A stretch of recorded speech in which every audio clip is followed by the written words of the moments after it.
Okay, so see this mess of brambles? This is where the pond is. Now, this whole section here was like that, literally, from where you can see where there's no grass. All of it was absolutely overgrown, crazy. That's a massive pile of it there. So what I'm going to continue doing over the coming month or so is get the digger, get all this cleared. We're obviously going to leave some of the trees, but basically what we want to do is we want to clear this totally and utterly so there's nothing here, and then get that anti-weed matting, the green stuff, put it around there and not decorate it up, but just make this a clear area. So basically we don't want mosquitoes to have a nice happy home. We want it to be all exposed so they feel vulnerable. We're going to get those bacteria tablets to put in the water as well to kill the buggers off. So that's what's happening here. Same with this section. We're just going to clear it all, leave the trees, because obviously, you know, trees are good for the birds and we want birds in the garden. So we're just going to clear all that. Again, we're going to get some anti-weed matting down and shingles or decorative stone and just dress it up. This is long term, but that's what's happening.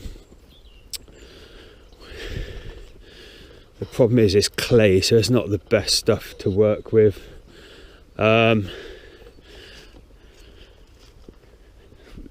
You remember Neil, the digger driver, who came and helped me at the beginning when we did the, you know, the footings and stuff. I've been in contact with him. He's going to come in March.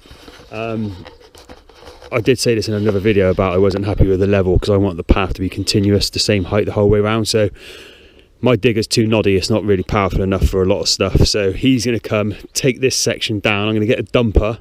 So we're going to move all of this earth, take it down there to build that level up. So that's going to get dug down. So hopefully by summer we're going to have a big concrete pad down there. That's the plan. Retaining wall along here, so that'll hold the path to come along here. And then we're waiting on some artificial grass. We're going to have some artificial grass maybe put there or there, concrete paths with some more features. I want to put a metal band, retaining band around this and fill that with stone to sort that out so the foss is all, you know, easy to access. And then this is the main job that we have been working on. We're just not showing it because obviously it's not that interesting in a way, but once we get going we will. So as you can see, we've been digging this out. So what I'm going to do is create a big manhole so you can get down in it to do the meter reading, infill, get it all done, backfill it. The block work where the manhole will be about there, and then what we're going to do is undermine the footing, so underpin. So we're going to go underneath it, and then this whole section is going to get full with concrete. We'll let that go off, and then a meter, we'll dig that out, dig underneath, fill with concrete, miss a meter, so on and so forth, every other meter. And then once it's all dry, then you dig out the other meter sections and underpin. So the plan is to do this whole section here. Now the problem we had is, like I've said in the previous videos, where we had that old water leak in the house settled, it's quite evident. So it's here, this is where it really shows. See the crack line there? There's no other crack lines going up, it was this one, and this crack line will open up to about 4 mil. So what we're hoping is by underpinning it whilst it's all swollen with the water, that'll hold it in place. Again, it is a punt because we might do all that work and it might not work, but cost wise it's only going to cost my labour and maybe £1,000, if very unlikely £1,000 in materials. I don't think it would even cost that much. It's just gravel and cement, so it's just my time really. So that's what I'm going to try to fix. We noticed this a fair while ago as well.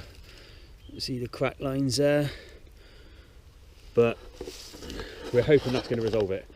Also what we're going to do is when we infill concrete this, we're going to drill rods in as well to these footings, even though it's a bit crappy, just to help that try and take some of the load, and we'll probably put some more along there as well. And then this whole ground level is going to be raised up to here. So when we do that section, again, we're going to put some concrete along there. So we're trying to tie it all in so it helps hold it up and stop that movement. Fingers crossed. Right, so for now I'm going to go in, get this kitchen done. So yeah, the next shot will be that kitchen hopefully all sorted and in place. Are you enjoying yourself on there? Look how much more room you've got. To say we are over the moon with how this looks size-wise would be an understatement. We are really, really, really pleased. I can't see the markings somewhere around here. Oh, it is. I think it is in line with those sockets. The breakfast bar comes out. So what you're seeing, like here, will be the kitchen area, which is plenty big enough. And then obviously this side will be our lounge. But it's so nice to just have it all back, more organised and stuff. And it'd be nice for the kids now if they've got somewhere a bit bigger to play as well, which is what me and Star have just been doing, haven't we, on the drift cart? Yeah, we have. Right, should we get some more stuff done? Yes, Daddy. Okay, it's now the evening. We've settled in a bit more. Sky was very impressed with what we'd done when she turned up. And this is the first time we're eating... This is the first time we're actually eating a meal in here. And it's rather fitting that it's going to be the best meal in the world. Bangers mash and beans, everybody. One of the best meals in the world. And I'd argue with a Michelin chef over that. Keep it simple. I would argue with anybody. But yes, we're very happy. We're going to sit down and have a lovely meal together. And then think about what we're going to do next.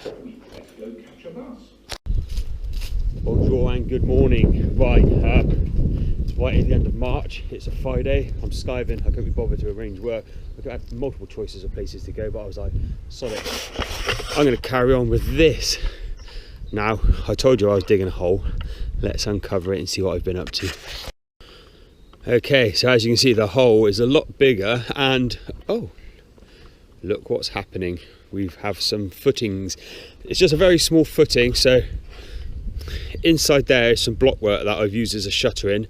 I'm now going to go down there, break that out, and then I'm going to build a blockwork manhole cover all around that, so it's a decent size opening so you can get into it to do the meter reading. I've left the bottom open as clay, and then the plan is that pipe will lift up a fair bit, fill the bottom with pebbles, so if any water does get in, at least it can slowly soak away into the ground underneath, and it won't be a mozzie pit or anything like that because there won't be hopefully any water. Whilst we were digging out, we thought, sod it, let's dig underneath the footings and whack a load of concrete underneath there. So on that side we've gone right to the other side of the footings and that's all been dug out, and the same there, we're right underneath. Obviously we can't go underneath the footings because it's 16 meters that way, but we're right under there as well. It's been brutal work, really has. That's what a lot of the things I've been doing this last month, that's why there's been no videos as always, is I've just been coming after work and chipping away, and because this pipe was here we could only do so much with a digger. Actually I did catch the pipe just ever so gently. Luckily Tommy was with me, so he was like whoa whoa whoa. So yeah, it was very precarious. We couldn't do much with the digger, so a lot of it was with hand, and we all know clay's a nightmare. Right, I'm going to get down there and quickly get all that out. Okay, so that was nice and painless getting all of the shuttering out. What I did is I had some old plastic, so I wrapped all the block work with that, which obviously helped with it not bonding all together. So that's that done. I'm now going to quickly pop down Showson and get half a ton of sand. I got some cement, so yeah, we'll start laying. Okay, so I got a grinder, face mask, goggles, tape measure, pencil, trowels, bolster, plenty of block works. Van's got a load of sand in it, there's a bag of cement there. So first things first, let's do a dry fit around the first course. Okie dokie, that's the dry fit done. Kaz got really stressed with me last night because I took quite a long time doing this. I was an hour and 20 getting this footing in, but right at the end I took the time to get it level. So look, that makes my life easier. So it's fairly level the whole way around. The point I'm working to is there. Unfortunately the shutter system that I put in was 30mm too low to work to the gauge that I was really working to, so that means I've got a 30mm deficit that I've got to build up with the mortar beds to get back to the gauge I want to work at. So what I've basically done is the finished concrete height is going to be 150mm below the DPC, the damp proof course, which is here. And then I want 150mm of concrete, so that's there. So I want my block work to finish there, so then when we pour the slab around the rest of the house, that slab will sit on top of the block work. So that's what I'm working to. Right, let's knock up some gear. Okay, I was going to get a mix on, but I quickly calculated I needed 70. Went down the merchants. I said, how many's on a pallet? I thought 50. There's 70. So I was like, before I mix up, I'll just go get a load. So I'm going to quickly unload that, which I'm not looking forward to, but I'll quickly do it and then we'll get a mix on.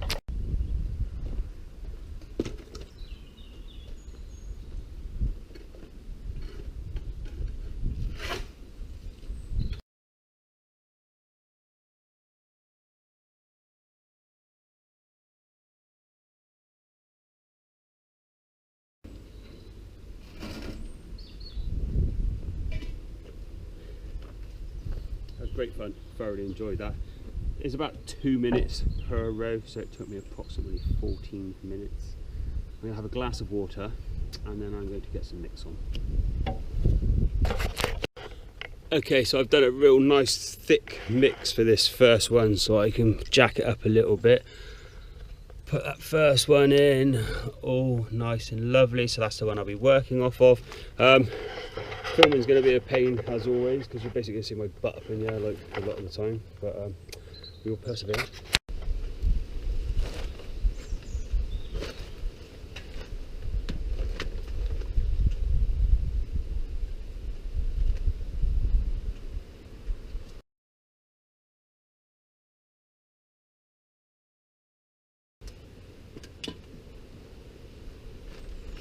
Okay, we'll just come back in a bit once I've done some.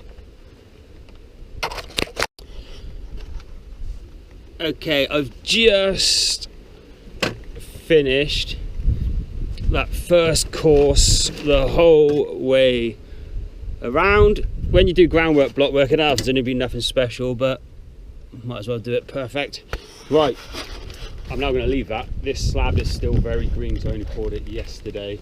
It's quite a big bed that I've put it on to raise it up to get over that discrepancy. So I'm just going to let it go off for a day now and start again tomorrow. I think that's for the best. I've got everything. I can now calculate how much cement I need. It's about half a bag I've just used to do this course. So we've got X amount of courses to do, so it's probably going to be another 4 bags, I think. So what I'm going to do now is pack everything up and I'm going to go to the Déchetterie, go get a load of mud and fill the veggie plots. Okay, so our local Déchetterie gives this away for free, so it's brilliant for filling up your planters and your vegetable gardens. So this is my second big load and hopefully this is enough to fill the remainder of the raised bed. So I'm just going to get the digger, we'll take this around and I'll show you what I've been doing. Yeah, that didn't go to plan. I was just about to lift it off and it swang off. I think there might be a bit of a storm coming. So yeah, this is the one that I've nearly done. All the debris that I've been dragging down from the garden, which is just a mixture of topsoil and twigs and stuff, I put that in the bottom just to build it up to height, and which obviously will help with drainage and aerate it. And then I'm just putting this on top. So the plan was to lift that inside it and then tip it, but it looks like that's not going to happen now.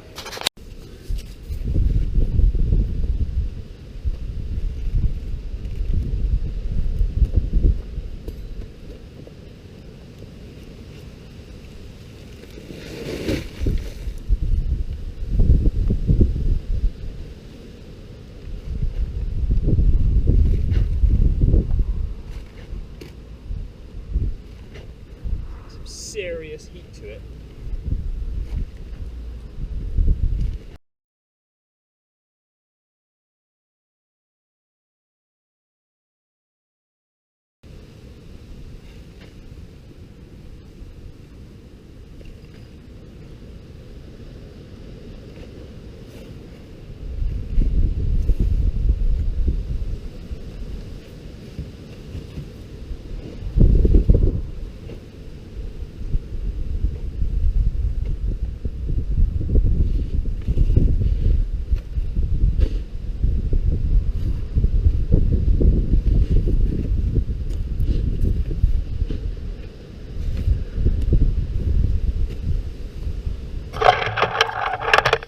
Okay, so that's nearly filled that one.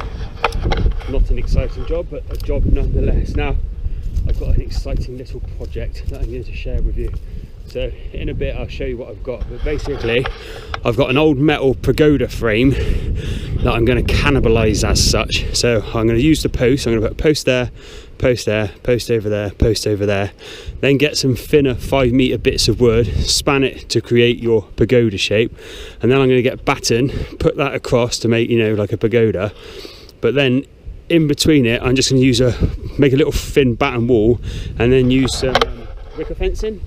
That way that'll enclose that all nice, keep it shaded, because obviously it's hot here most of the time, so we want plenty of shade. It'll be somewhere nice for the kids and us to hang out as well. So yeah, I'm going to be starting that soon, which will be a fun project.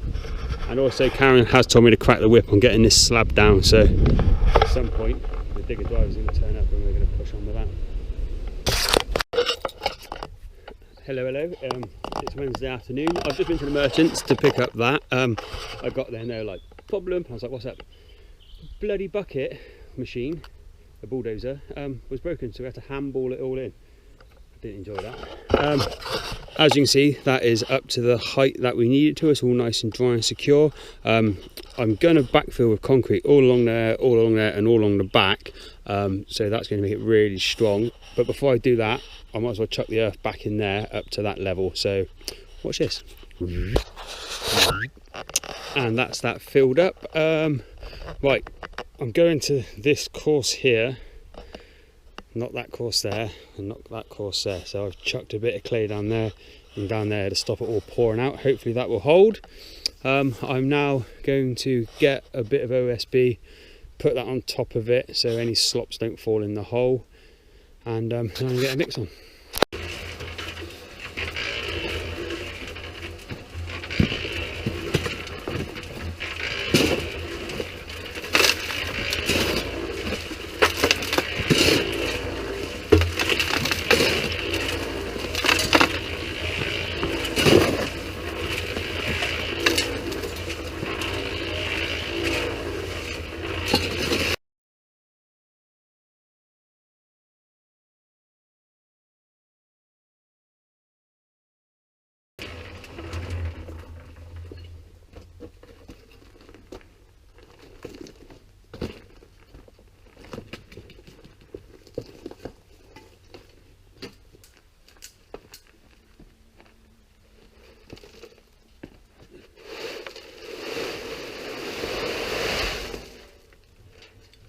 Simple as that really. I'm doing a nice stiff mix because obviously I want it nice and strong. The wetter you mix, the weaker it is, so a nice stiff mix.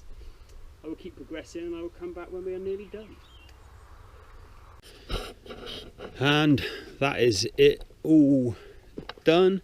As you can see, I'm up to the level with the block work here, then it drops down. I use that chocker wood, which is 40mm, to slide underneath and pack it all down, and also make sure there's enough space underneath to dry pack it.